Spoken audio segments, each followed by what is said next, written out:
Hello, everyone. Welcome back to another episode of Even Tacos Fall Apart. Sometimes things do fall apart, but I hope this podcast helps you also understand that you don't have to put yourself back together alone. I'm MommaFoxFire, and I'm so glad you're here with me today. If you are new to the show, this podcast is all about shining a light on the messy, real side of mental health and life. We talk about the tough stuff, the raw and unfiltered experiences of others, and we do it with the hope of reducing stigma and providing support for anyone who's struggling. Today, we're talking about the intersection of music and mental health. The guest today is Sean Gill, a talented musician who has faced his own mental health challenges and found solace and strength through his music. Sean's story is powerful, and I know many of you will find it relatable and hopefully a little inspiring as well. Music is more than just a form of entertainment. For many, it really is a lifeline. It's a way to express emotions we can't put into words, to connect with others, and to find some peace in the chaos. Studies have shown that music can have a profound impact on our mental health. As a matter of fact, it can reduce stress, improve mood, and even help with symptoms of anxiety and depression. But beyond the science, there's something deeply personal and healing about creating and experiencing music. In this episode, Sean shares his journey with mental health and how music has been a crucial part of his healing process. He talks about growing up with anxiety and depression, how he struggled to find ways to cope, and how, for him, music became a safe space where he could explore his feelings and find a sense of release. He also touches on the importance of seeking professional help and how combining therapy with his musical practice has been essential for his own recovery. We also talk about the broader role of music in mental health. Whether you're a musician or just someone who loves to listen to some tunes, there's a lot to take away from today's conversation. We'll talk about the community aspect of music. Sean will talk about the connections that he's made and how performing and sharing his art has helped him feel less alone. This conversation is packed with insights on how music can be a tool for managing mental health, finding community, and fostering creativity. Before we dive into the interview, I want to encourage you to think about your own relationship with music and mental health. Have you ever turned to music to get through a tough time? Do you have a favorite song or playlist that lifts your spirits or helps you process your feelings? Share your thoughts with me on social media or in the comments. My username everywhere is MommaFoxFire. Your experiences and insights are valuable, and I love hearing from you.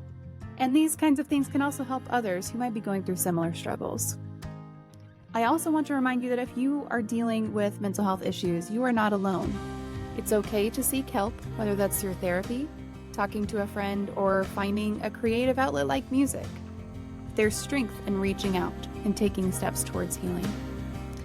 Without further ado, let's get into this interview with Sean Gill, and I hope that you enjoy it. I hope this resonates with you and provides some comfort and even some inspiration. Thanks again for tuning in. Hello, happy Mental Health Monday, everyone. Alpha, Bite Mark, Growling, thank you guys so much for being here. I appreciate y'all so much showing up and getting here early. If you have any questions about our topic tonight, feel free to pop them into the chat. Y'all know the drill already, so I don't have to explain it to you. But if anyone is joining us on YouTube or it's your first time here on Twitch, we do Mental Health Mondays here on Even Tacos Fall Apart. They are live. It's a Q&A. If you have any questions, pop them into the chat. !Q, follow it with your question, and that'll get it into the chat, and we'll make sure to address it and everything. And Bite Mark is going to show you how it works. But before we get into the questions, I want to introduce our guest tonight. I'm really excited for this conversation because I think it's going to be a really good one. But we are being joined tonight by Sean Gill, and we're going to be talking about music, healing, and mental health. And Sean is a musician, freelancer, and wearer of many hats. He's primarily a guitar player and has been playing for 35 years. He grew up as a metalhead, but also studied music in college and has a BA in guitar performance with a focus on jazz and classical guitar. In his professional life, Sean has performed and recorded at just about every kind of music, from jazz to blues to metal to orchestral. So that's quite the range, which is wonderful. He's been a studio musician, an engineer, a music engraver, an audiobook producer, and a teacher. It's not always been an easy path, but Sean thinks it is the only one he could have taken. And as you guys know, I feel a lot of the same about my own path. So I resonate with that for sure. He's also an advocate for science and reason and hosted and produced a science podcast for several years. Sean's a Gen Xer in all the classical ways, having grown up a free-range latchkey kid in the 1980s. And there's good and bad to being a self-reliant kid, and we're going to talk about that a little bit tonight. And Sean has gone through a mental health journey to understand what that means to his adult self. So Sean, thank you so much for joining us today. I appreciate you taking the time and just being here. Yeah, thank you so much for having me. That was a great introduction. But you really emphasized that 35 years like it was astonishing. There's somebody so old on your podcast. No, you are definitely not even close to the oldest that I've had on this podcast at all. I might be extra focused on age today because it is my birthday. Oh, so happy birthday. I am getting up there in years, and half of my messages were like, happy birthday, old lady. So yeah. Maybe I subconsciously emphasized it. Entirely possible. But thank you for joining us. I'm really excited for this conversation. So we're gonna get into it. And Bite Mark does have a question for you today, and that is, okay, what is your favorite poem? Favorite poem? Okay. With a lot of art things, I guess maybe because I work in arts, it's really hard for me to pick favorites. I really like a lot of Robert Frost, some Walt Whitman, but I think this might be a little bit of a cop-out because it's not a poem exactly, but I'm going to pick Carl Sagan and his Pale Blue Dot. Okay. It's a bit of prose about a photo that was taken of the Earth from way out in deep space, and it's a really profound bit of reading. Mm-hmm.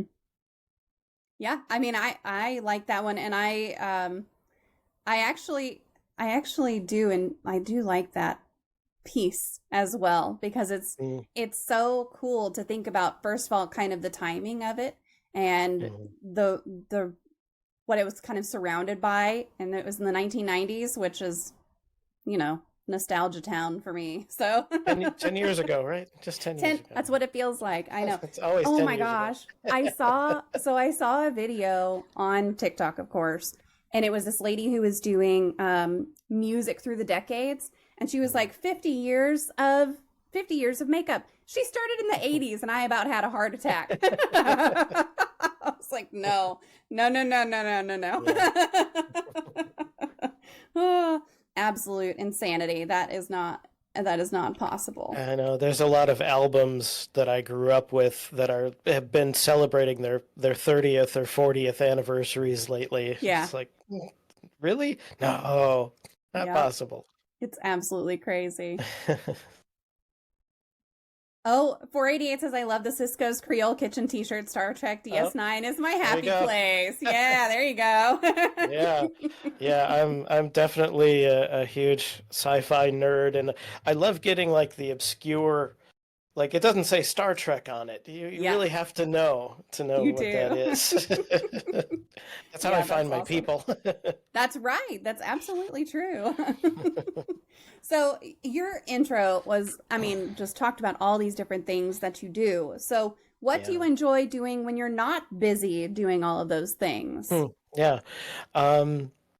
Probably one of my biggest pursuits is probably video games.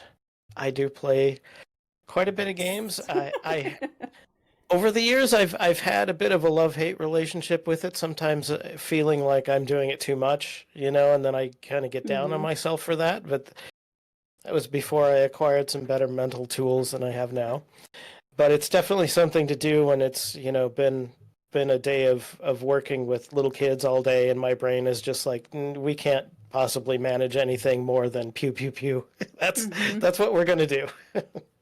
Aside from that, I like to um, walk and hike a little bit, go to the ocean from here. It's really nice where I live because if you wanted to, um, the ocean is an hour and a half one way and the mountains are an hour and a half the other way. So you Oh, get that's both awesome. if you're into the outdoor thing.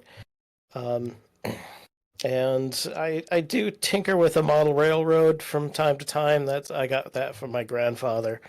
So That's awesome. So what video games do you enjoy currently? I know that's always changing, or at least it is for me. yeah, yeah, yeah. Currently, I recently put a lot of time into Baldur's Gate 3, Oh yeah. which I think a lot of people did.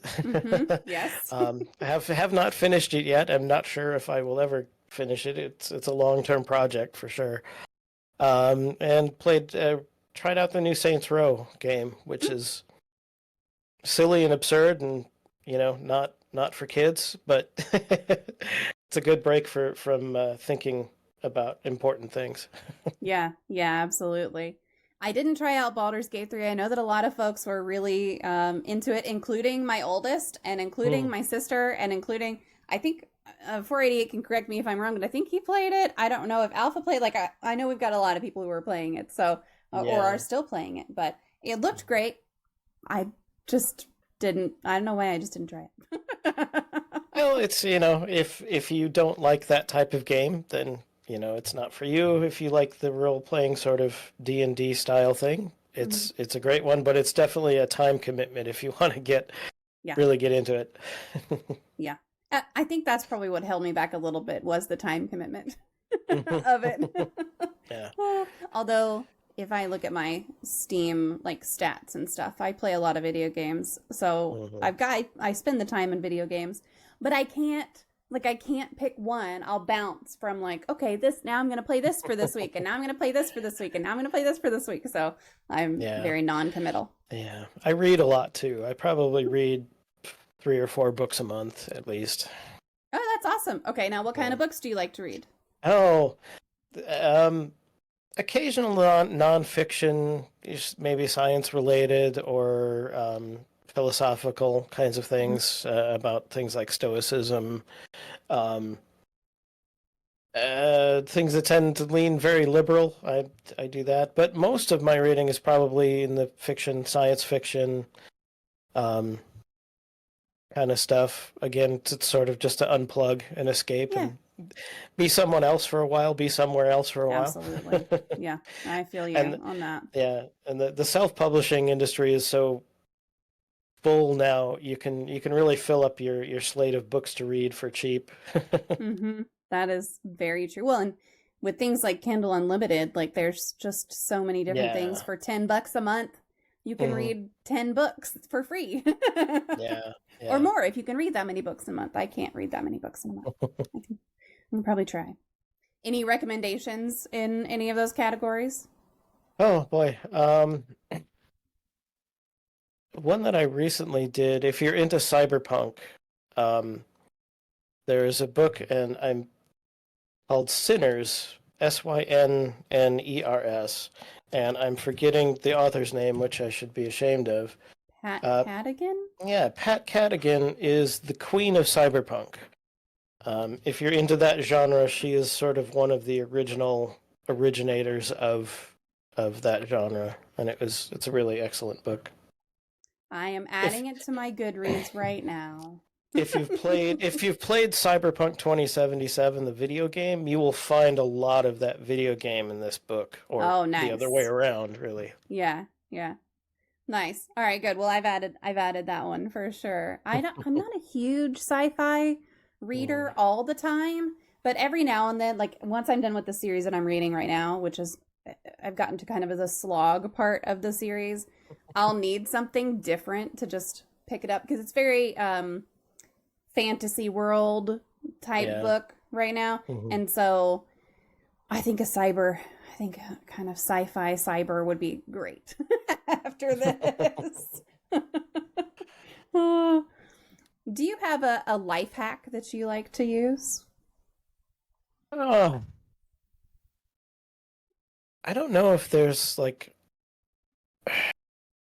nothing really specific that that I would call a hack, but I don't know, maybe the term life hack is kind of something that I never really bought into. Um, but there's a lot of little things. I think focusing on little things um, is really important. And with the kind of job that I do, both interacting with people a lot and on days that I work at home, just kind of being stuck at the desk and potentially forgetting what time it is, um, just to take a little break and go outside and look at a tree Mm-hmm. or, make some coffee, go through a little bit of a ritual. Um, I like to make Turkish coffee from time to time, and it doesn't take a really long time, but you have to pay attention. So Mm-hmm. you kind of have to focus on one little thing and set everything else aside for a little bit. Yeah. Well, we've talked a lot about just being able to look at nature or put your bare feet in the grass if it's not 1,000 degrees Hmm. in Texas at the time, or 0 degrees in Michigan at the time, whatever, Yeah. But yeah, that's huge. Just being able to kind of focus on something different for a little bit. Yeah, and sometimes I use the Calm app. I don't know if you're familiar with that Yeah. one. Yeah, and it's got this it's called a body scan, and it can be as short as 3 minutes. You Hmm. just take 3 minutes to do some breathing and have a little guided meditation, and it's a real great reset to have. Yeah. And they have, I don't know if that's part of their free stuff, but they have some free things on there also. I believe I use that. Yeah, I believe at least some of the body scans are free. There's like Hmm. 3 minutes. It goes all the way up to 30 minutes, but it's amazing how much you can get out of just having just a short break like Just a that. few minutes. Yeah, Hmm. absolutely. All right, so we talked about games, we talked about books, we talked Yeah. about apps. Is there a movie you wish more people would take the time to watch? Shawshank Redemption Ah, is good one. always my answer for my number one movie of all time. Um, and I think when I was younger, a lot of the things that I use now philosophically and as tools in my life and stuff, I think I sort of knew some of them early on, but I didn't know like I could call them a certain thing under one umbrella. Um, Hmm. and there's a lot of that in Shawshank Redemption. There's a lot of resilience and holding on to hope despite horrible, horrible situations. Hmm. And it was always, I don't know, I think it was very profound to me without really knowing why. It just sort of percolated in the back of my brain for a long time. Yeah, And that's it. it's a movie that I saw in the theater too when it came Hmm. out. So quite a long time ago. Yeah, that one came out, let's see. When did that come out? 94? 94. Yep. Yep. Yeah. I That was definitely did not see that one in theaters. yeah, 94. Let's see. If it was summer of 94, it would have been just after I graduated high school. Yeah, Um, I was 9, so I definitely was not allowed to go to a rated R movie. yeah. Plus, as a musician, it has a soundtrack by my favorite movie composer of all time. So, um, and I think that was the first movie of his that I saw, and I just absolutely loved the soundtrack to that movie too. Who is the composer? Thomas Newman, Okay, all right. and he's done a lot of things like The Green Mile. Mm, Um, another really good one. yeah, that's a really good one. Tons of movies, but he might be most famous for the Shawshank one. Mm, American Beauty is another one of yeah. his. Yep. All those are both really good movies. Also, American Beauty Hmm. is something that's in a different category, though. Yeah, yeah. For sure. All right, so we're going to talk about music, and we've already kind of started talking about music, which doesn't Hmm. surprise me at Yeah. all. So, how have your experiences as a musician and your personal healing journey intersected, and what role would you say that music has had as when it comes Hmm. to your mental well being? Yeah, music came along early for me in And I think it was like it is probably for a lot of people. This is not an uncommon story at all, that it was my outlet and it was Mm-hmm. my refuge and it was my place to explore the feelings and the thoughts that I had that I didn't have any other way to figure out. Yeah. So that's, if I dig back through all the lyrics I've ever written, they're almost all autobiographical in some way. Even if it's sort of very veiled and metaphorical and things like that, they're all about me or things that happened to me or people I know. Um, so that was something I latched onto right away. Almost from the very moment I started playing guitar, I wanted to make my own music. So it was Mm-hmm. definitely a creative outlet, and it just appealed to me. And um, music, and this is something that they've studied, music works in a different part of the brain than language does. So it just kind of sucked me in, and I don't really have an explanation for it, but it was just something like, this is what you should be doing. This is what you need to Mm-hmm. do. When I first started playing, I would practice for a while, and when you start out, your fingers get sore because they're not used to it yet. And my fingers would get sore, and I'd put the guitar down, and then like 5 minutes later, I'd be playing it again. And I wouldn't have even really noticed that I picked it up. And my fingers still hurt, but I'm doing it anyway. Um, so it was always an outlet. Sometimes it was kind of a shield. Um, I'm definitely an introvert and usually a very shy person. And even to this day, I don't think I would want to sing in front of people unless I had a guitar too, because Mm-hmm. it's like that barrier between me and the audience. Um, and it also was a social thing. The people, the kids I had stuff in common with, we all played in bands together, or we were all in the marching band, things like that. Mm-hmm. So that collaborative process and just being social with other people that I shared those common interests in um, was really important early on.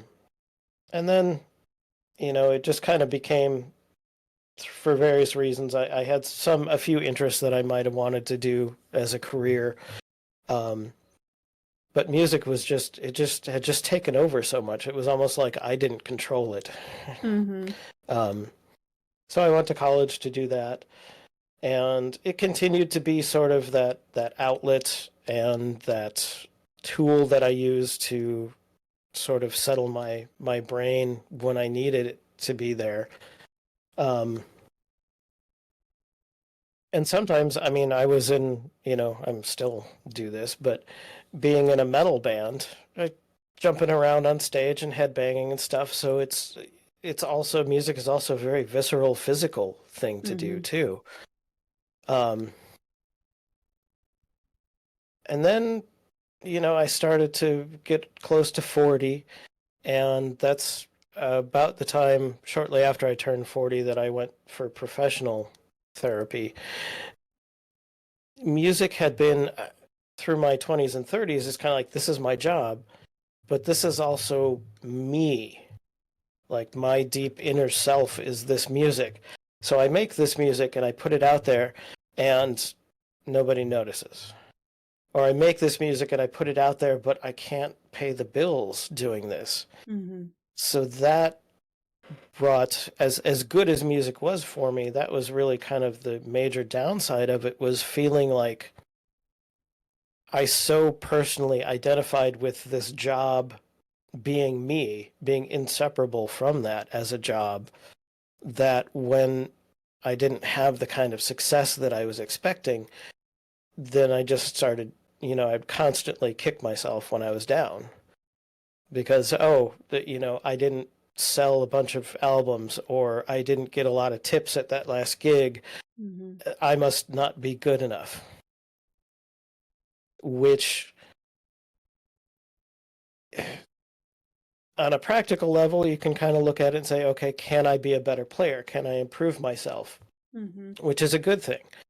But when it's so deeply entwined in your own personality, it just becomes like, oh, I'm not worth anything to anyone else. Yeah. As a person, not just as a musician or an entertainer, just as a person, I'm not worth anything. And that got to be a real problem. Yeah. And that's what got me going to therapy. Eventually, I would go through these periods where I'd be down for a few days, like anybody can be down for a while. Then I'd be down for a week. Then I'd be down for 2 weeks. Then it'd be like 3 weeks of just misery before kind of getting back out of it again. And that I finally realized as these stretches of depression got longer, it's like, oh, the tools I have are not working. The things I've been doing to try to get back out of that are just not helping. So I need some new tools. Yeah. I mean, good for you for seeking out therapy. That's something, it's a step that a lot of people struggle to take. So it's good that you were able to. Yeah, I had a couple of sessions when I was in high school, and I don't really remember much about it. I guess it helped. But then, yeah, finally, fortunately being in a place where my partner is very supportive and had mentioned things to me that she thought, I've seen you down for longer and longer stretches. This is not normal. This is not okay. It needs, let's think about some different kinds of solutions, because everything I'd been doing before just wasn't working anymore. Yeah. And just kind of, I am grateful that, partly because of the people around me, partly just because of the kind of personality I have and some of the things I learned growing up, I did not turn to alcohol or drugs or something like that. I think that's unfortunate for a lot of people who don't have at least a little bit of structure around them to help. That seems like the answer. And then that just makes everything even harder to deal with.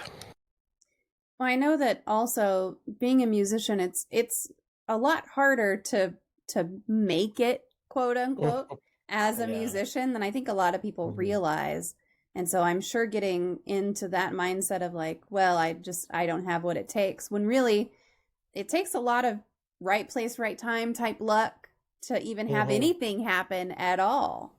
Yeah, that's going through the process of realizing, well, a lot of the things that I went through over time, I would intellectually understand them first, but then it would take a lot longer for me to really internalize that and go, oh, in practice, that's what this means.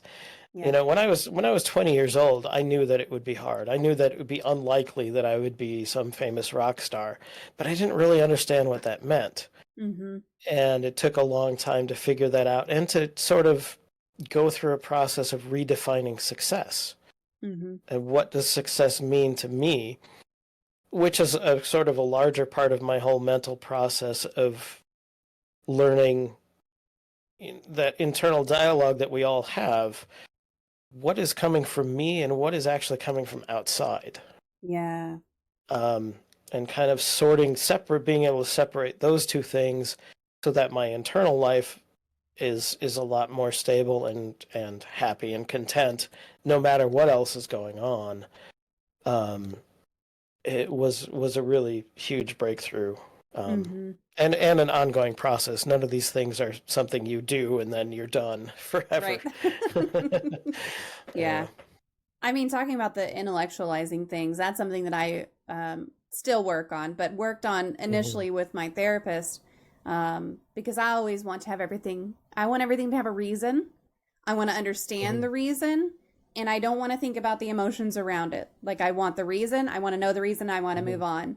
And she'll get on to me. She'll be like, screw the reason. Who cares? Who cares? You need to talk about what you're feeling about it right now. I'm like, I don't like that. Yeah. We called it Spock brain. Yes. In our sessions because I would get to, I go into like hyper practical mode. Like, okay, problem, what is the solution? Plow forward. Get to the and solution and you're done, get to the right? solution, and then ignore any lingering feelings about it, or what I might end up Yep. carrying forward that I Yep. didn't notice. Mm-hmm. Yeah. Yeah, logically he's doing X because Y, so I can't really be upset. It's like, no, that's not it. That's not it. Yeah. Mhm. I like that. Yeah. Growling said I was reading the other day that music is one of the main things that will activate both your left and right brain simultaneously. I think that's something that's really Mhm. fascinating about music, and just the way that it can, if you look at, the imaging whenever someone's listening to music, and it just lights up completely different parts of the brain. It's really cool. It's really, really neat. Um, Yeah. I think I would be willing to bet that evolutionarily music it comes from a part of the brain that existed before language even existed. It's just mhm. part of our sound processing tools that we use. Yeah. Mm. So, are there any specific songs or genres of songs that you find either soothing or empowering, or that have helped you through a hard time before? Um, lately I have been, for some reason, finding myself listening constantly to like synthwave music, Yeah. which it's got that weird like nostalgia for something I was never there for in the first Hmm. place, and that retro future thing. And I don't know if it's just because I've been on a cyberpunk kick, or It all there's comes just, back to it. yeah, but it just gets this sort of medium pace, steady beat, and you put it on, and it Mhm. just kind of chucks along, and that's great. Um, Definitely in the past, there have always been times when I find music that fits into whatever I'm going through. Mhm. Sometimes I find it sort of feels accidental to find it, I guess. Um, but when I was going through um, my divorce, I listened to a lot of a singer-songwriter named Jeffrey Foucault, and I actually went to high school with Jeff and had lost touch with him for a long time, and then found out that he had become a really great singer-songwriter. And I would listen to this music and think, man, this song is about me. you know and that's happened with other artists too. I'll just listen to something and go, yeah, that song seems like it's about me, and then you feel that sense of connection with other people, with what you're going through. um, and that's just another great thing that music does, Mhm. when you can connect with it like that. Yeah.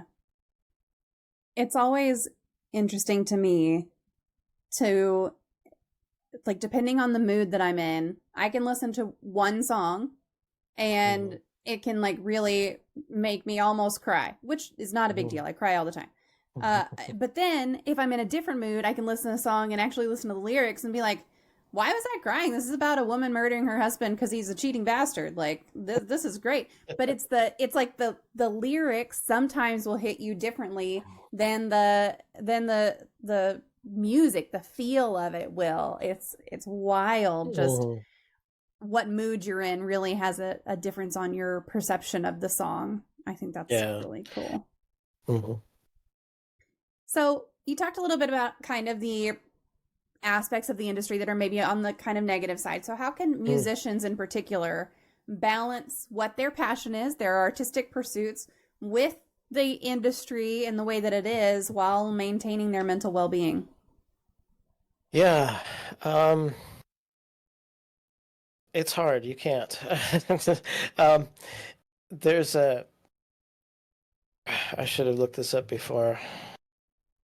There's a great quote by Hunter S. Thompson, uh, describing the music industry, and I'll see if I can find it here.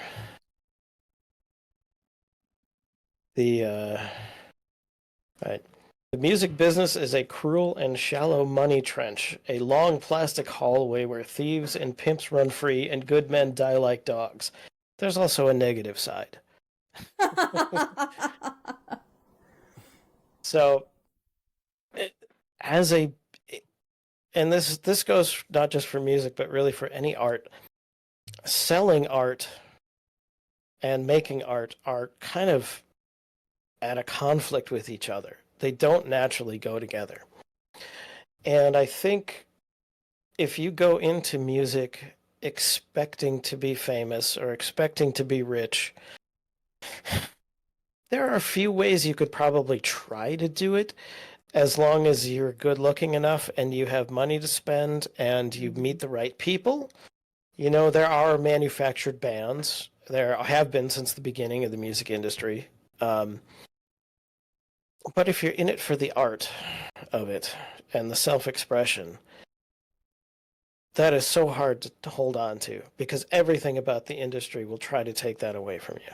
Mm-hmm. So that's something that whatever you can do to remind yourself about why you're doing that is so important. And to be able to pause every now and then and say, I'm doing this for me. Mm-hmm. I'm doing this because I need to. And if nobody else gets it, that's okay. That's a hard thing. That's one of those things that took me a really long time to go from the intellectual understanding to the real internalized understanding of what that means. That means I might make music that no one will ever listen to. And I have to be okay with that. It's a long time ago, I thought of the idea of the artist's conundrum, that we make this stuff for us because we need to, because it satisfies something internal that we have to pursue. But then, if you just want it to be a hobby, you can just stop there. And that's great. And a lot of people do, and they're perfectly happy, and I'm all in favor of that. But if you don't want to just stop there, if you want to try to make it your career or be able to, in some way call yourself a capital A artist in some way, you have to put it out there. Mm-hmm. You have to let it go. And once you do, it's not yours anymore. And you have to learn to accept that maybe no one will like it. Or what's worse for artists is that no one will notice. Mm-hmm. And a lot of it is, there's sort of 80% futility and 20% fantastic success, and you sort of take those successes and just try to sit in them as long as you can, just to really enjoy what that means, that someone, liked your music, said something to you after a show. Even though it's, I think, a lot of times after a show, oh, we're in a hurry to pack up and get out of here and go home, and somebody says something, and we kind of just say, oh, thanks, and toss it off. But it really means something that somebody thought enough of you to say that. Back when my band first did our first album, I remember the thrill of going to the post office with a couple of CDs that I was mailing to, Germany and Japan, because somebody bought one. It's just one.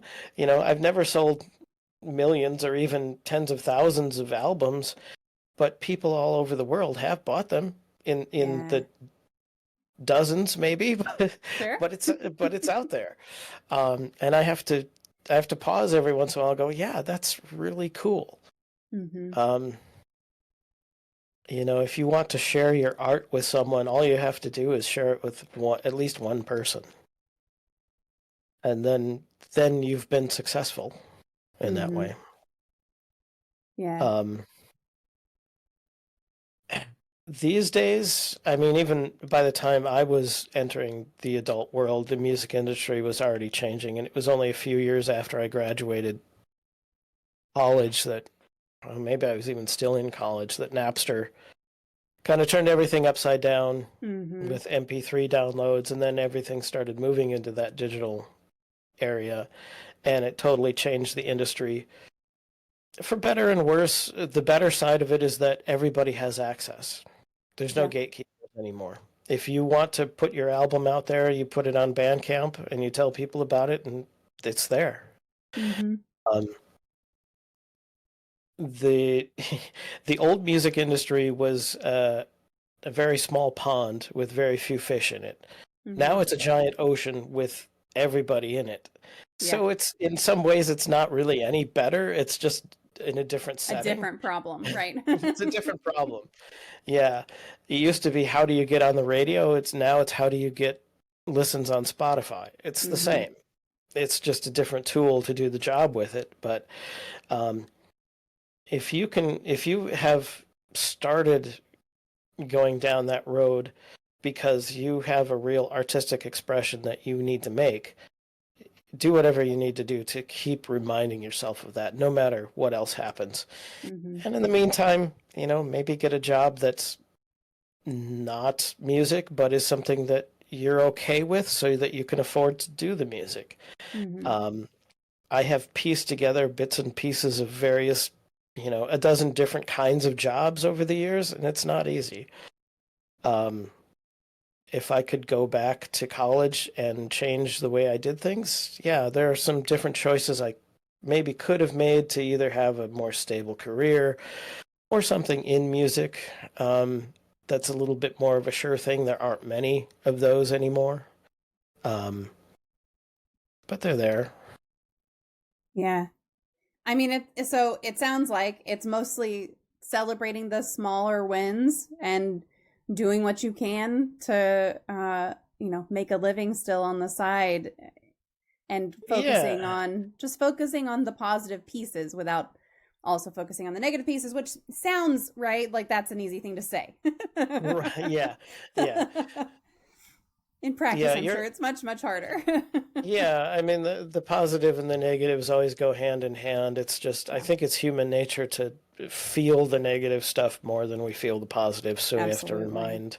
remind ourselves to enjoy those positives more. And think about, if you're a musician and you go out and perform in front of people, you've probably done more already than 90% of other people who've ever played an instrument. Hmm. Just being out there in front of people or putting your song on YouTube or something like that. Um, it's still worthy. It's still, you know, each creative person has intrinsic value. Whether Hmm. anybody else thinks so or not doesn't matter. If you do, then do what you want to do, and don't forget to to be yourself, Hmm. and don't let somebody else try to take that away from you. Yeah, absolutely. I love this comment in the chat, and Mhm. this is not something that I asked you if you had an opinion on ahead of time, Huh. but Okay, go so ahead. Growling said now music has a new problem, and that's AI. So what do you think about AI and music and the state of things at the moment? Yeah. Um, the AI music that I've heard so far it's not there yet. Hmm. It probably will be, I'm sure. Um, I heard some AI created jazz a while ago, and to me it sounded like what I think people who don't like jazz thinks jazz sounds like. um, it'll get there, but I think it'll get there for some basic stuff. If you're just making beats or kind of generic pop songs, it'll probably be there pretty soon. More complicated things are going to take a lot longer for AI Hmm. uh, to create. How creative AI will be, I think, is still an open-ended question. There is AI being used to do things like master music and do the final production touches Yeah. and stuff like that on it. And I'm okay with that. I, you know, new tools come along all the time. Hmm. And I would rather see what they can do to see if that I can be better at doing what I want to do because the Hmm. tool is better than it used to be. Um, I think there's, in some ways, maybe AI will create a better market for live music. You still want that interaction with the band on stage, or the band at the wine bar, just as background music. Hmm. There's still something about having real people it's almost like reading a real book instead of a Kindle. Yeah. There's a tactile thing, and I read a Kindle a lot, but I have books still too because I just like that experience. Or Mm-hmm. some people love vinyl records.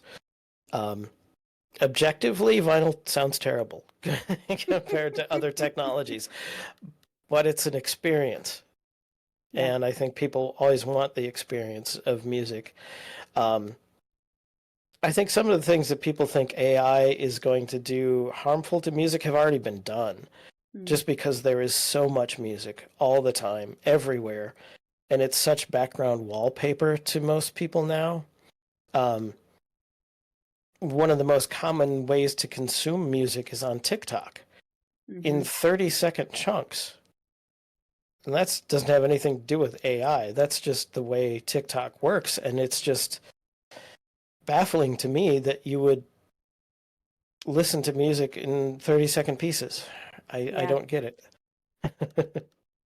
um, so the AI genie is out of the bag already, and we'll just have to adjust to it. Mm-hmm. I'm sure it will change some things. I don't think it's ever going to write the next score for a Marvel movie. Mm-hmm. I don't think it's going to do that. Um, People said the same thing when samplers and MIDI technology came out. It's going to replace all the studio musicians, and it didn't. It Yeah. changed the landscape, and some people couldn't adapt. Mm-hmm. Um, but we still have studios and we still have musicians, so it'll be disruptive in some way. But I don't think we're ever going to get to a point where all the media we consume has just been coughed up by a computer. Yeah. It's interesting because everything that you just said is very much what I'm experiencing. So the industry that I work in on a day-to-day basis is Mhm. I write proposals for services. And so we're testing out a couple of things, couple different AI tools. And some of my coworkers, we had a big all hands meeting when we were starting to test all this stuff.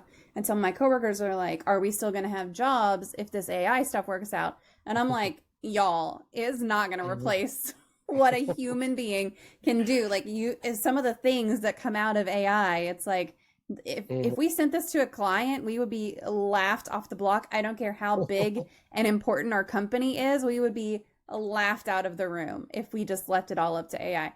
So Yeah. I think there's always a panic when there's something new that comes out Mhm. and people feel like their jobs are maybe threatened or something like that. But yeah, Yeah. absolutely. Yeah. I've played around with some AI tools and I've tried to get it to write some lyrics, and they're Mhm. they're terrible.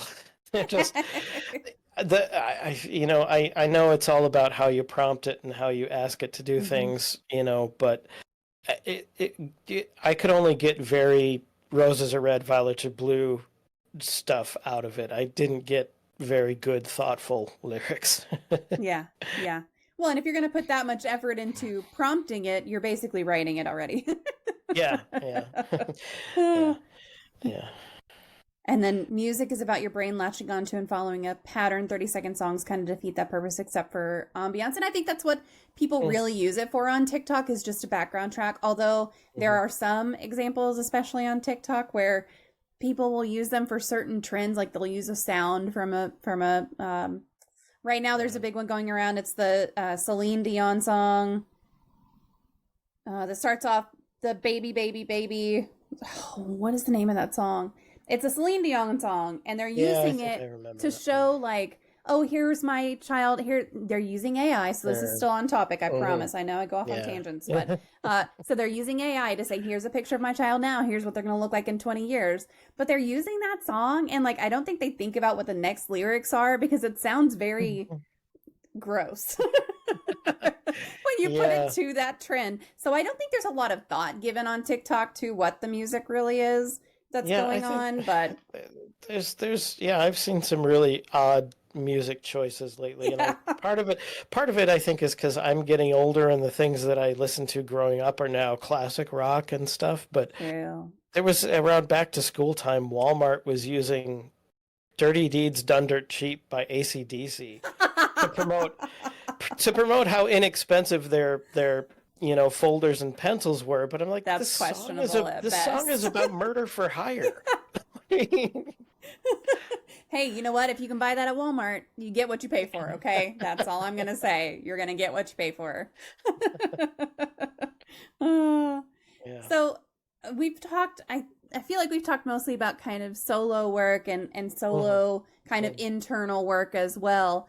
Have you been involved in any collaborative music projects? And by that, I mean like jam sessions or even with your band that have had a positive impact on your mental well-being?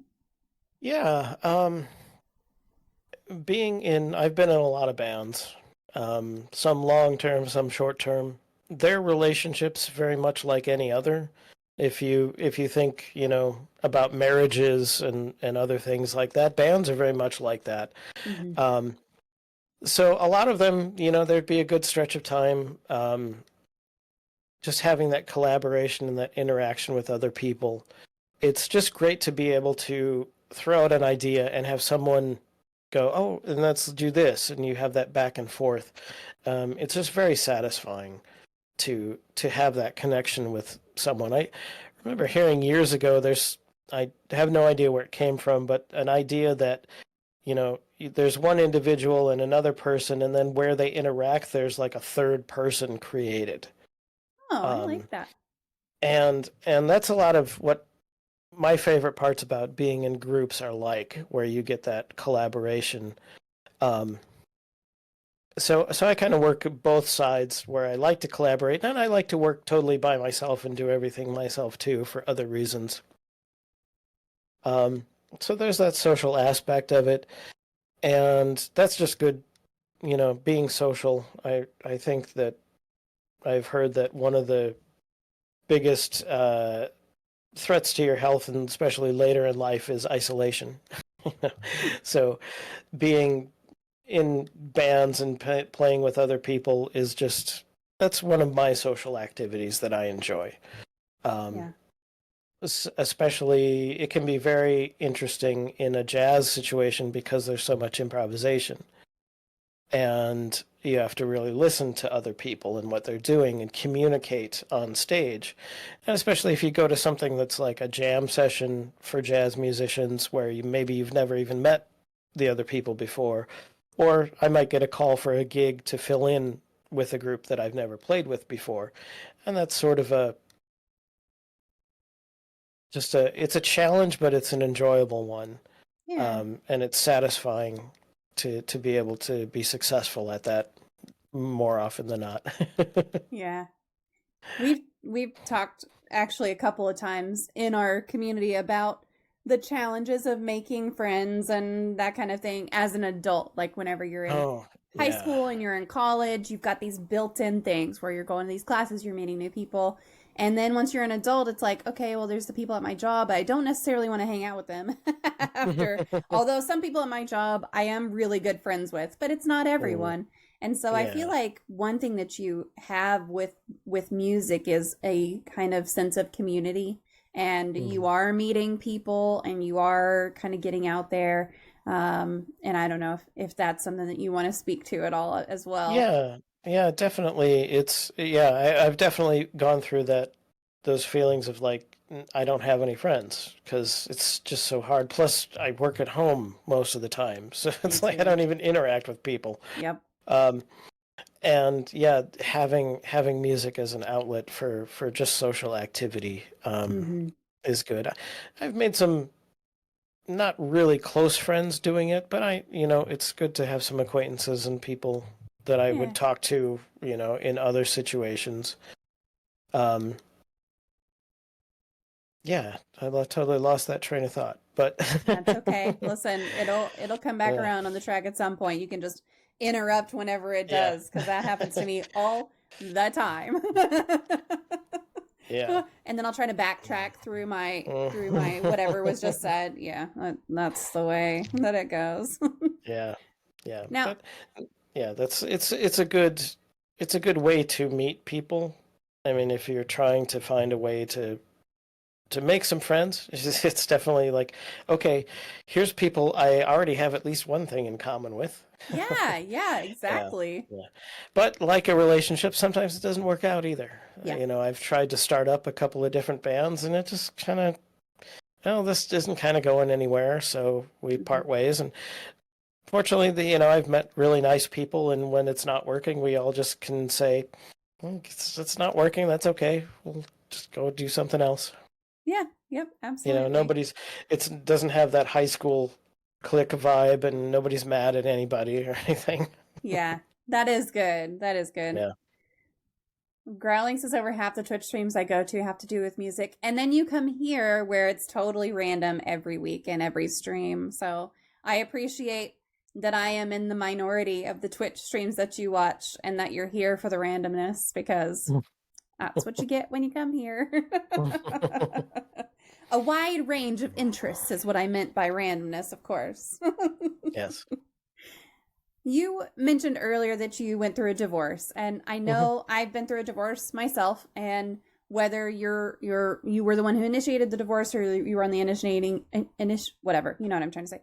Yes. It's always a significant life event. So how did you navigate the challenges and the changes, and how did that shape your musical journey and your personal journey? It was a very difficult process for me because I did not initiate that, and it wasn't what I wanted. And there was a lot of, actually, I had a bad experience with mental health care then, which I didn't realize was a bad experience until later. We went to marriage counseling. We tried that, and then we decided, oh, we might want to do this separately too, so we each can work on ourselves. So we were seeing the same person though. The marriage counselor, which I've come to realize with the therapist that I had most recently was at best kind of unethical, if not downright wrong, because there were things that I didn't know that were going on that I can't imagine the therapist didn't know. So that was very hard, just to kind of go through that and feel like, oh, here's a person that I was relying on that let me down, which is kind of a theme throughout my life, is adults letting me down, which leads to, we'll talk about my Gen X free range childhood later. That'll come up again. And it's kind of, looking back, it's almost kind of funny, but at the same time, I was going through my divorce. My band that I had been in for longer than I had been married was also fizzling out in much the same way. So I'm watching the marriage go like this, and then here comes the band right after going downhill. And realizing, kind of too late almost, that I had no communication skills. Or I didn't have the right kinds of communication skills that I needed as an adult now to figure this out, to either save the situation if everybody wanted that, or to figure out how I get out of it without causing myself undue problems. During the process, during the time we were separated and stuff, I got this idea in my head that I wanted to win. That this was something that she needed to figure herself out and decide if this is really what she wanted, and I wanted to win. And that was a terrible thing. To think. And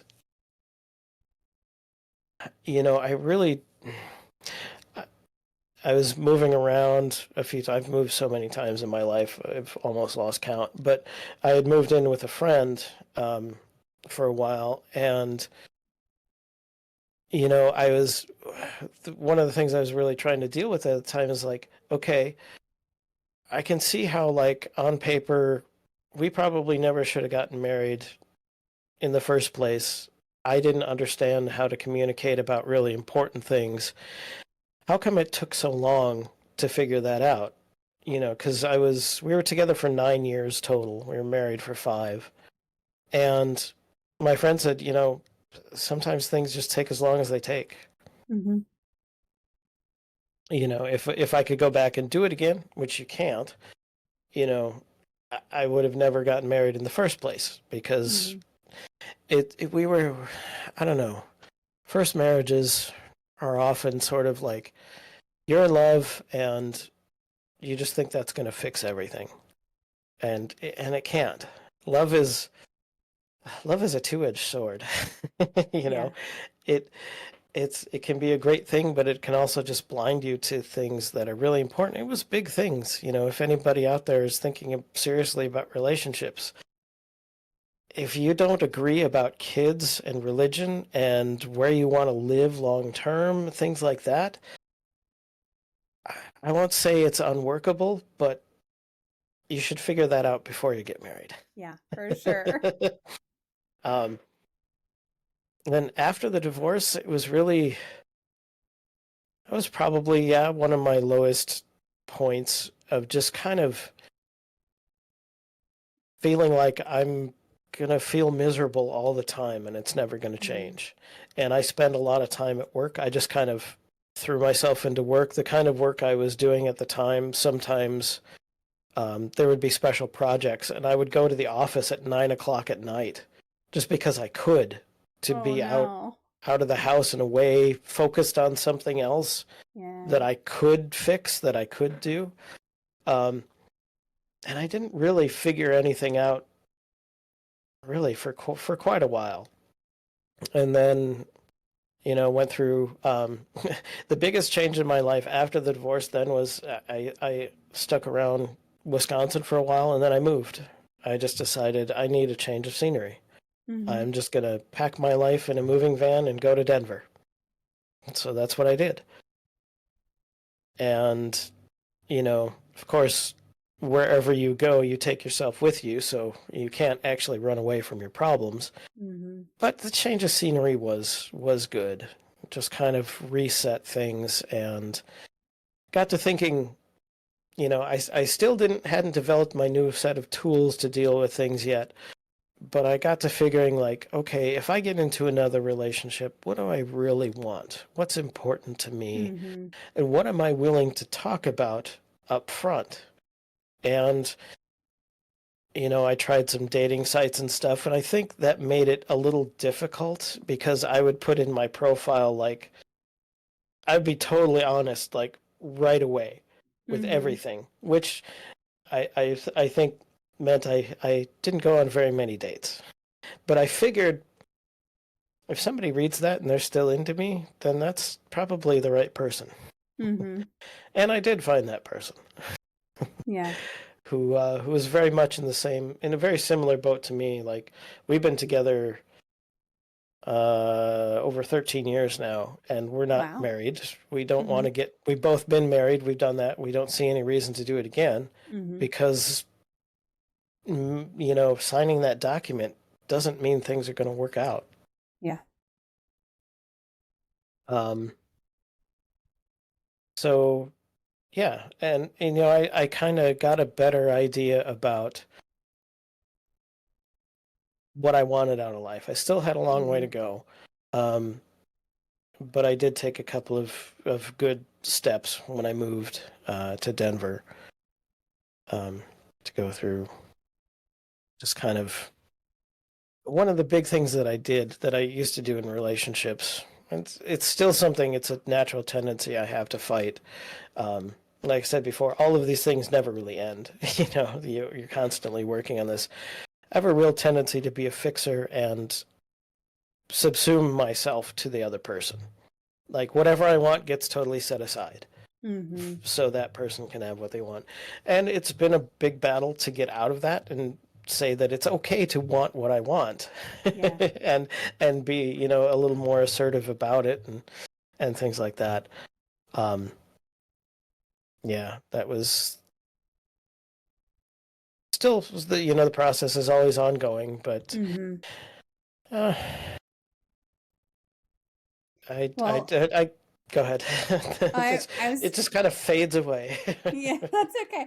I was gonna say I had my experience with therapy before I got divorced. This was a few years before we actually got divorced, but my first experience with therapy was terrible. Not the same, but just awful. So I I applaud you for deciding to go back at all, because I didn't go back for several years. I had a bad experience.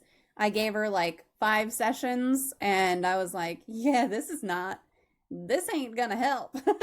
So, getting to a place where you can actually go back and be like, okay, that was a bad experience. It's not the experience it's supposed to be.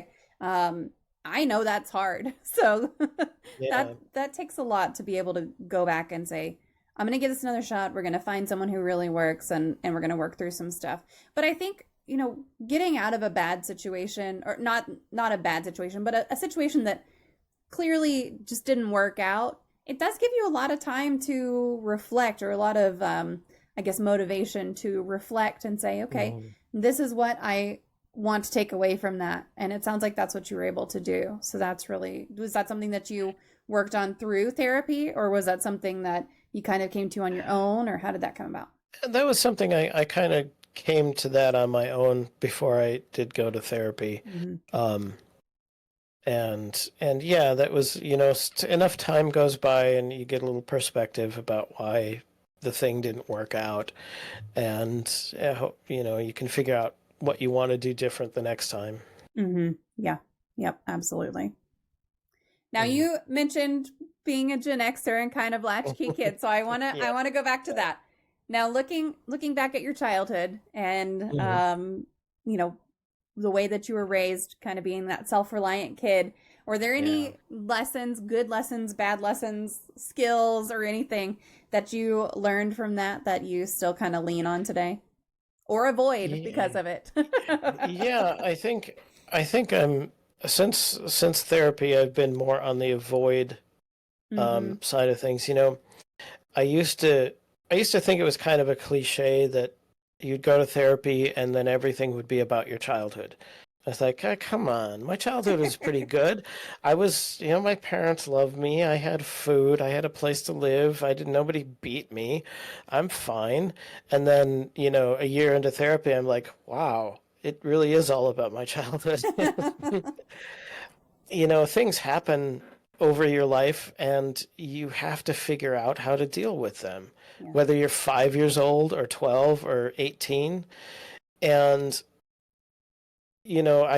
through therapy, we'd go back through these certain events in my life that I would think of like, okay, that was a big deal. And those would happen. And then, not intentionally, but you would develop sort of a mental process of dealing with that kind of situation. And I've for a long time I've thought of the idea that our strengths are our weaknesses. And the resilience that I learned in my childhood to be self-sufficient, to take care of myself, to be just sort of self-contained it can be a good thing. It got me through my childhood in a lot of ways, but it also made me closed off. It made it so difficult for me to ever ask for help for anything. I would just, anything comes up that I could have asked someone for help for, I just would not do it. And that's because when I was a kid, I learned that I had to do it myself. When I was a kid, being able to do things myself or be self-sufficient that way was a good thing. But at some point, those tools just don't work well anymore. Like I said, before I went to therapy, I would get into my depression periods and they just kept getting longer and longer and longer. And, the 5-year-old, 10-year-old me would just kind of sit and wait for it to pass. Because it always did. Eventually, when I was 10, whatever it was, eventually passed. And that just sitting and kind of waiting passively for things to get better just didn't work anymore. There were a lot of times in my childhood where, looking back at it, I would say that adults in my life failed me in various ways. that's another thing that kind of drove me to never ever asking for help of any kind. Yeah. Um, you know, and sort of, not trusting people, not opening up very easily in a lot of ways. Mm-hmm. Um, I guess, you know, my mother says I was such an easy kid to deal with because I just took care of myself. Right. And I did, but that's not necessarily a good thing. Yeah. Have you, I mean, this is not something that I'm saying you should do or anything, but have you talked to your mom about that at all? Oh, no. No, that's something, she's reached the age where rocking Mm-hmm. the boat is probably not worth it. Yeah. Um,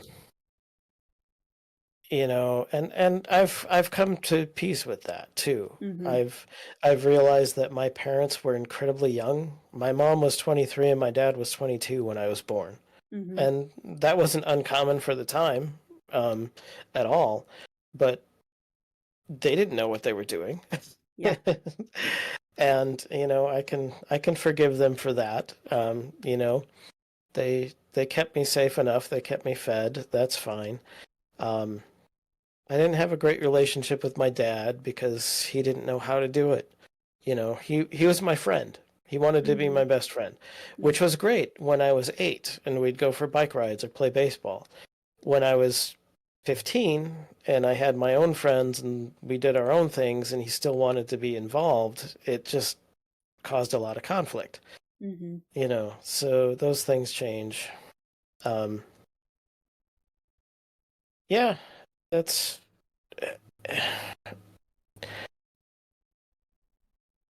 and I think that being so self-reliant all the time, and I grew up out in the country too, a little ways, so I didn't have a lot of people around all the time. So Mm-hmm. that just kind of fed. I don't know if people are born introverts and extroverts, or if it's kind of something you learn. But that's partly, my feelings of introversion are sort of fed by the fact that I had to spend time alone a Mm-hmm. lot when I was a kid. So it can sometimes be difficult for me in social situations now to be interactive with other people. Mm-hmm. I get the, I get the, I give one word answers a lot of times. Yeah. you know, and when I was a kid, um, sometimes my parents would have to take me to like the company Christmas party because they didn't have a babysitter or whatever. And I'd be sitting at the table doing something, I don't know, and somebody would try to talk to me and I'd be like, "Hi, Mm-hmm. hello," And apparently, um, at one time, somebody actually asked my mother if I was autistic Oh, wow. because I was so uninterested in interacting with other people. Mm-hmm. I'm still mostly uninterested in interacting with other people sometimes, but I've learned to get around that too. Yeah. I mean, I do think that there's got to be some portion of you're born with having these different preferences because if you look at me and especially the sister that's closest in age to me, Mhm. I am fairly extroverted and she is fairly introverted. Obviously with like I can also chill and she can also pull up her Mhm. extrovert if she needs to. Um but we were raised by the same parents and we're a year and 9 months apart. So it's not, or a year and 10 months apart. So it's not a big like uh, difference, I think, in what Mhm. we were raised, but it's definitely different. Yeah, and I don't know if I had come from the age of helicopter parents, I don't know, Mm-hmm. you know, I don't know if that would be better or worse. It would be different, Yeah. uh, you know, and I just think that when you're a kid, you learn to deal with the world and interact with the world in certain ways that, by the time you're 30 or 40, don't really work well anymore. Yeah. And We have to learn new tools. I actually think that people should therapy should be a requirement for high school graduation. I think everybody should I agree with go that. go and talk to somebody, even if you think everything is fine. Just at least kind of get a sense of, do you actually understand yourself? Yeah, for sure. I think I have a like cat hair in my eye, so I'm just gonna try to get that out because I keep like touching my eye and I know that it's not uh, super professional, but yeah, boy, is it bothering me. yeah. Oh, so my sister is here. She says I was raised differently. I had you for a sister. That's true. Oh, yeah. Oh, getting Yeah, the truth, getting the truth now. that's a whole other part of the equation. I'm an only child, so Yeah. all the things that might have affected me, and my parents are the youngest of their family, so they didn't have any interactions with younger siblings, so Mm-hmm. they really didn't know what they were doing. And it really was like, and they didn't interact, or they didn't try to pry into my life a lot, which Mm-hmm. in a way I appreciate, but also, I was always the classic, oh, how was your day? Fine. That's as far as the conversation ever went, you Yeah. know? And most of the time, I say now that, like, as long as I came home at the end of the day and I wasn't bleeding on fire or in the back of a police car, everything was fine. Yeah. I must not need any help if I'm not asking for it. And not just my parents, but there were a lot of other adults, teachers, and other people throughout my life who I thought, did it really seem like I didn't need help? Just Mm-hmm. because I didn't ask for it, I certainly could have used it. Yeah. Yeah. And of course, that you have to wonder too, like by the time I was a teenager, if somebody would have offered, would I have listened? Because Mm-hmm. that's, you go through that whole teenage phase of Oh yeah. trying to establish who you are, as an Mm-hmm. adult in the world and stuff like that. But yeah.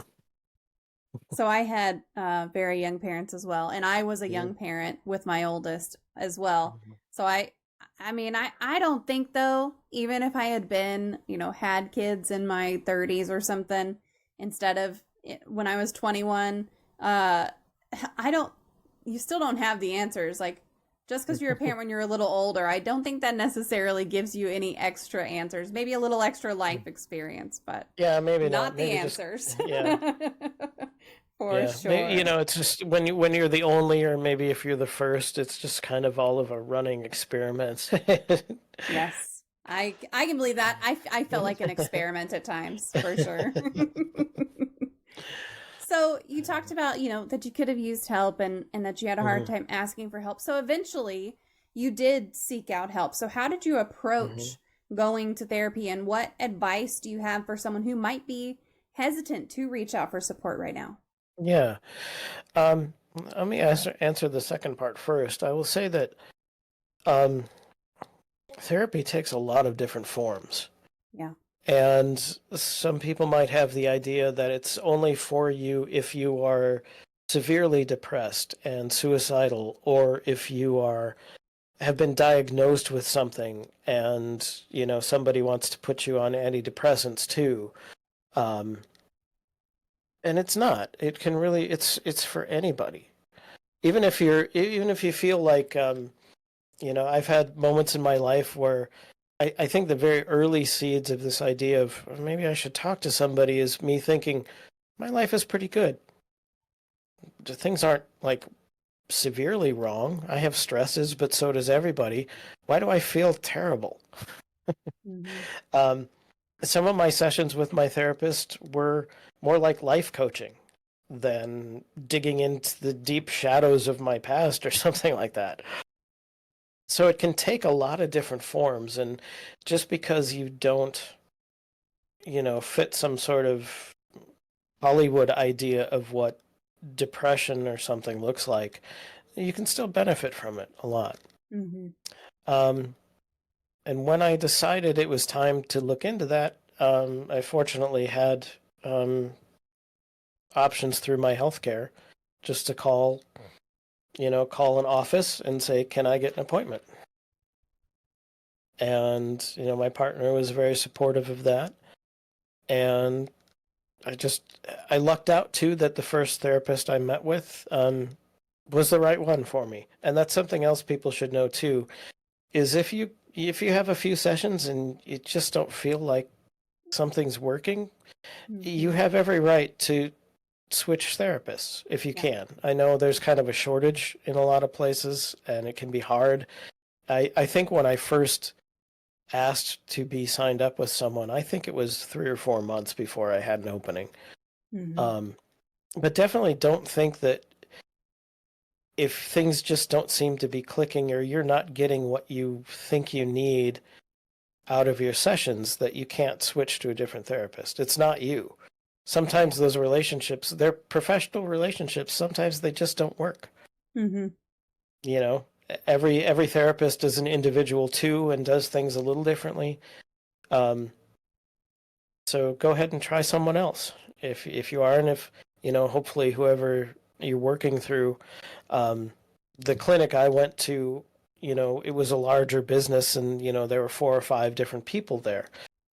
Maybe if you go to someone who's a private practice and solo practice, it can be a little harder to make that change because you have to go through the whole startup process all over again. But definitely the sort of working relationship that you have with your therapist shouldn't be really hard. Yeah, but for sure. And we've talked about a lot that you can fire your therapist if they're not serving you. They're there to work for you. And just like with any relationship, if you're not happy with your doctor, you would get a different one. If you're not happy with your dentist, you would get a different one. And it's the same thing with a mental health provider. If you're not getting along for some reason, of course, if they're just making you uncomfortable in like they're challenging your thinking kind of way, like maybe that's just a normal part of therapy. But if there's something that you're just not clicking on, you can definitely get a different therapist. And work with however you got that therapist to begin with, whether it was through your work or if you did it through like a therapist finder or something like that. Go back to that, however you got that one, and see if you can get a different one and just try out someone else. And it's it's not anything there's nothing wrong with getting a different therapist. So and I should say too, when what I was really felt like I was dealing with most immediately at the time was my professional life. I felt like, I was just a failure as a musician and things weren't working out right. And I wasn't making enough money and I wasn't successful in the traditional sense of the word. So that's what got me in there at first, before we started digging into the real personal past issues and things like that, which are all connected. So people can definitely have a different experience starting therapy if you're going in because you've experienced some sort of trauma event, or you've gone through something very personal like a divorce or a death. It can be a different experience of getting those first few steps going too. And just be ready to work at it for a little while. Give it a chance. If you like your therapist well enough, give it a couple of months at least to feel like you can make some progress, And I think a good therapist, and I think the one I had was good, set up some real sort of parameters for how things would go right away. That therapy was not, we're not going to find a button to push and that fixes things. The things that I go through that make me depressed or make me angry or make me sad, whatever, those things still happen. It's just that I have better tools. I keep using the word tools. That's what she called it. And that's really what it is, to deal with those things. Yeah. And it is tools. I mean, it is definitely tools. But setting up expectations, I think, is also a really good idea, because you can be in therapy for a while and think like, okay, well, we're never gonna get to a point where I can stop this if it keeps going how it is. But as long as you're agreeing with your therapist on where you're going and what you're wanting to work on and kind of where you're wanting to get, you can set those kind of goalposts for it. Yeah, for sure. Yeah, and I don't really have a way of telling people some people would look at therapy as weak or something, especially for men. Mental health for men has its own particular challenges, mostly just getting men through the door in the first place. Um, I hope it's changing. It seems like it's changing. The world generally has taken a turn toward accepting mental health care a lot more than it used to. Um, I don't really have a magic answer for, telling somebody, hey, it's okay to do. I just hope that doing things like this and talking about it just to normalize. Yeah, I go to a therapist just like I go to the dentist, just like I take my car to the auto place to get it fixed. Yeah. Yeah, exactly. And I do think that it makes a difference because in the last 10 years, like the amount of change that there has been in mental health and in how much you hear about mental health and how much you see realistic portrayals of different things like depression or anxiety or a panic attack on TV and movies and that kind of thing. And hearing celebrities talk about what they're going through, I think that it makes a huge difference just talking about it, being willing to say like, hey, this is something that I do and it's not a big deal. I'm in therapy, no big deal. Yeah. Yeah. Has your openness about your mental health journey, has it impacted any of your relationships or your music career or anything like that? It's not so much, I think, not so much directly, but more of an indirect, just kind of, it's changed the way that I am able to interact with other people. Yeah. One of the, one of the skills that I've had to work on, and it's probably one of the more important ones in relationships, is just to be able to listen without taking things personally. To not feel like everything is an attack against you or a criticism of you. To be able to kind of set your own ego aside a little bit to kind of put the pieces that you want to talk with, in the middle of the table and kind of dissect it a little bit objectively with a little bit of emotional distance in a way. And that's definitely been a big change in how my partner and I are able to interact and able to talk. Just changing some habits, which we don't always keep up on, but just making sure that we check in with each other, just making that part of a routine to say, how are you doing? And really mean that and actually listen and trying to not be, superficial with things. Yeah. And then probably the other part, the biggest change that has come in my professional life, since that's what I really wanted to fix, in the first place, was being able to separate the external world from my internal world. So that what happens out there is not a reflection on my character.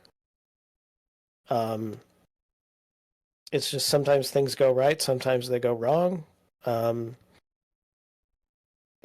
sometimes things are not in your control. That's sort of hand in hand with my journey through therapy. I've gotten more and more into Stoic philosophy, and there's a lot of kind of the same things in mental health care that you hear in Stoicism about,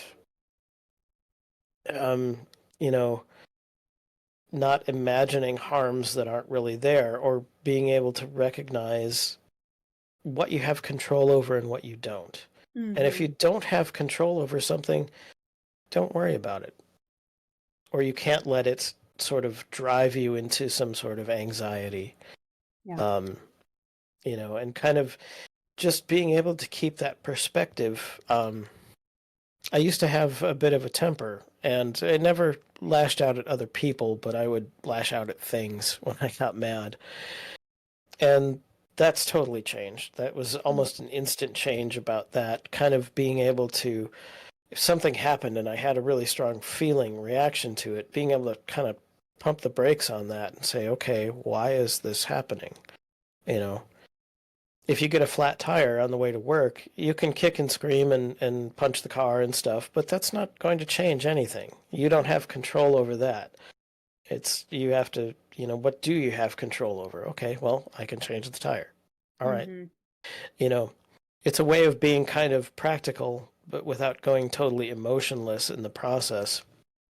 And one of the things that I started thinking or trying to change in my thinking was, instead of saying I am angry or I am sad or even I am happy, I say I have anger. Mm. And I think that gives me that tiny little pause between something happening and my reaction to it that lets me kind of judge whether, does this even need a reaction? What would be the useful thing to do? And if I say I am angry, that's the end point, and I just kind of have to sit in that and soak in it until it fades away. But if I have the emotion, it's like a thing I can pick up and examine and go, what is this? Why do I have this? If I have anger, why do I have it? Okay, what's really going on? Yeah, what's it trying to tell you? Yeah, what is it trying to tell me? And the same thing goes with the positive emotions too. As I was, going my early days of therapy, I would sometimes, when things really start going and I was starting to really click on some ideas, I would have these moments of like, I feel really good. This is so weird. I don't understand. I'm seeking contentment, and when I have that feeling, I can pause and say, okay, if it really feels like it's come out of nowhere, well, okay, I can pause and try to find, well, where's that coming from, so I can have more of that. I like that. I mean, I feel like that's a little bit of the logicking that we were talking about earlier to an extent, but in a good way. And I love, looking at the positive side of it and just saying like, okay, if I can identify what's driving this feeling, maybe I can get more of it and I can repeat this for whenever I really need to. I think that's a really neat thing. Now, you mentioned kind of philosophy, and I know that you said you are an enthusiast for science philosophy. You ran a science podcast. By the way, what was the name of the podcast that you ran? It was called the Pan Future Podcast. Okay. It sort of still exists. I occasionally write blog articles, and I think of restarting it from time to time, but it just hasn't been important to me. I started that because I wanted to talk about science and futurism and things like that, but I also wanted just to do something different. Every couple of years, I kind of find something new that I want to try for a while, and the podcast was something I thought. I wasn't doing a lot of music stuff at the time, and I thought, could I do this thing and schedule it and keep up with it at a regular rate? And I did it every week for about 2 years. So in that way, when I was ending it, I thought, yeah, I did what I intended to do. I'd like to do it forever, but it never made me any money. So it kind of got to a point where I needed to move on to some other things. But in a lot of ways, I had accomplished the goals that I set out to do. And I was happy with that. Yeah. Podcasts are a lot of work. Like it's a lot to put into. And I mean, I do this one because it's something that I'm really passionate about, similar to you making music. Like I do it because it's what I'm passionate about. It's what I like to do. I also have a day job that supports it. So but you got to kind of have that. So as someone who is enthusiastic about science and philosophy, how has that influenced your approach to life and even to music or personal growth? You talked about stoicism. Is there anything else that's really kind of sticks out to you? One of the things about sort of working with a scientific mindset or trying to do that, I think the first thing to do is to be very comfortable with saying, I don't know. That's something. Science is a tool that you use to examine the universe. And what you discover works more on the objective side. There are theories and hypothetical things that scientists think about and all that, and things that might happen in the future and all that. But it's mostly just objective. Something is, real, I guess, in a way. I've never been much of a believer in anything supernatural. Mm-hmm. For people who are, I really want to live and let live, and that's fine. As long as people don't start telling other people what to do too much. Mm-hmm. That's where I have a real problem with it. But for me, it's always just worked to sort of live in an objective reality that things I can see, things that I can touch, things that I can experience make sense to me. And I can try to understand those things. And if there's something that I don't understand or that no one knows, I'm totally comfortable with saying I don't know. Mm-hmm. Science does not know what existed before the universe. And in some ways, it's probably against human nature to not know something. And a lot of people are more comfortable filling that in with something. The strange lights in the sky, 300 years ago, those strange lights in the sky were angels. 50 years ago, they were UFOs. Could they have been those things? Maybe. But without real, tangible, testable evidence, to me, it's not honest to say that you know something that can't be known or isn't known in some ways. Yeah. When I feel like that's why science and philosophy exist also, is because there's so much that we don't know. And they're kind of the fields of seeking out answers to stuff, finding ways to test, to find out. So it's science and philosophy are very much original, like fuck around and find out kind of lines of thought for the world. Yeah, and philosophies are less objective, but that's, I think, because they deal more directly with human nature, and humans are confusing and messy and varied, very, very different, and what works for some people doesn't work for everyone. But that's, I think, Stoicism was attractive to me because it's a very practical kind of ideas, and there are certain aspects of it, like knowing what you can control and what you can't, or there's one of the phrases that we get from Stoicism is memento mori, which means remember that someday you will die, which isn't meant to be morose or maudlin or depressing. It's meant to remind you that the time you have is limited and be grateful for what you have and not what you don't have. Which people who know something about Zen Buddhism would find a lot of similarities there between Stoicism and Buddhism.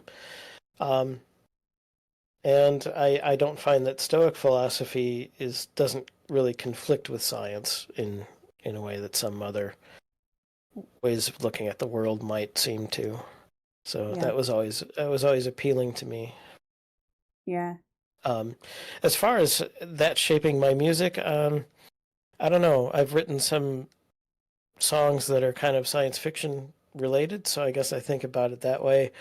I've kind of had a scientific approach to music. I love music theory, which is sort of the science of how music works. So I get very nerdy about why a song works the way it does and how these chords go together because this happens in the sound and that kind of thing. So it's a sort of a scientific way of looking at music, but at the same time, the creative stuff comes from somewhere in my brain that I don't understand. It just comes out. And there's not like a switch I can throw. Sometimes it works, sometimes it doesn't. Yeah. But when it's there, it's just there. that I think for a lot of people, that experience is very spiritual. For me, it's not an externally influenced spirituality, but I'm comfortable with calling playing music and creating music a spiritual experience in a non-religious sense, for Yeah. sure. Yep. Absolutely. I love this comment. If you want a story in your life's book, you better do it now because the pen dies with you. That's great. I like that. That's great. That does, yeah. I was thinking along those lines earlier about when, we were talking about the music business and you're holding on to your identity and your creativity in the music business. Um, whatever kinds of art you make, it's important that you make that art because you are the only one who can do that. No one Hmm. else is ever going to do that because everyone is an individual. So Yep. it's important that you do that. Yeah, I think in a lot of ways, creativity and things like making music are a way of just leaving your mark for other people because eventually, whether you have kids or you don't have kids or you have cousins or nephews or nieces or whatever, uh, or friends from high school who could find it later, like there's someone out there who could Mhm. find it after you're gone and it could have an Yeah, impact on that's them. and that's something I think about a lot too, especially as I get older, that idea of legacy and having never had kids of my own, I've thought like, what am I going to leave something behind? Am I going to be remembered for anything? Hmm. And I teach a lot, so in that way I sort of, enjoy influencing kids that way and sharing my experience with them. But sometimes I also pause. I have a shelf over here that's got a row of CDs like this. That's all the music I've ever made, Well, that's or awesome. ever recorded anyway. And Yeah. there's quite a bit of it. And I look at that sometimes and think, wow, that's really neat. Yeah, that That's is. there. That's really cool. That's very tangible too, to just have Hmm. those CDs on there. Yeah, That's really neat. yeah. Is there anything you do now in terms of self-care that supports your mental health and well-being on an ongoing basis? Um, I think what I've learned to do is I'm a lot better at being present in the moment in whatever I'm doing. Hmm. And part of that's the therapy, part of that's the stoicism side of things, that whatever is right in front of me is the thing that I'm focused on. And the past, it can't be changed. And by past, I mean like 5 seconds ago is also past, so it's Sure. gone immediately. Um, the future is a flexible thing, and I only have limited influence on that. So being able to be present, and I think sometimes, I live in the Pacific Northwest in Eugene, Oregon, which um, in a lot of ways has a reputation of being an enclave of hippies, um, which is not untrue entirely. Um, so there's kind of like when you say to someone, be present or just be, man, and you're gonna, do your little hippie things or whatever. That always sounded a little superficial to me. And I realized that being present meant being engaged, being fully actively engaged in whatever I'm doing. And I think that's the most important thing for me these days. Um, it's kind of like if kind of find yourself watching TV and you've been there for 3 hours and that's a very passive way to Mhm. experience the world, you know. Um, and I think for a long time I was very passive about everything. I would just kind of wait for life to happen. And now I'm a lot more engaged in just being actively present. And it's something you have to work on. It's something you have to it's like pedaling a bicycle uphill. You have to Mhm. keep doing it because if you stop and just sit back and wait, it's not going to be as satisfying Yeah. to do that. Yeah. Well, it is time for the magic moment of the stream. And last week I had some problems. Oh, it's working. Okay. I had some problems with my magic wand last week, but it looks like it's working now. So if you could wave a magic wand and eliminate one common opinion or misconception or theory surrounding mental illness, disabilities, or talking about mental health, what would it be? Oh boy. I think we actually already talked about this a little bit, that therapy is only for people with severe problems. Yeah. It's for everybody. Years ago, I read a book called Getting Past Okay, and I tried to reread it not that long ago, and I don't think I liked it as much. But I think there are a lot of people out there, especially in the kind of society that we live in, where you just kind of drift through your day and think, yeah, I guess this is okay. And it should be more. We're alive, and we can look out into the universe and try to understand why we're here, and that's absolutely thrilling. And to just sort of drift through every day and punch a clock and watch TV and eat some food and then go to bed it's kind of tragic in a way, that we don't all take the time to really experience more of life, or just to have experiences. And anybody out there who just kind of feels like things are okay, I guess, maybe really think if you believe that okay, I guess, is all there is. If you think there's more and you don't know how to get it, go talk to a therapist. Yeah. I love that. Well, I'm going to open it up. If anybody has any questions that they want to get in, feel free to get your last questions in now. And Sean, I'll just open it up to you and say if there's anything we didn't talk about or anything you want to promote. I'll post all your socials again so that folks can connect with you if they want to. Sure. But I'll just give you the mic for a minute. Go for it. All right. Oh boy. Did I skip anything? Did I miss anything? I don't know. I'll think about it. Do you have any questions? Does anybody have any questions in there? Because it's going to take me a minute to think if I skipped anything. Let's see. Bite Mark says, I just want to say thank you so much for being here. I learned some stuff and I had fun, which I agree. This has been a great, fun conversation. I don't see any other questions though. So okay. Well, good. Yeah, I mean, I think we covered a lot. Covered pretty much everything.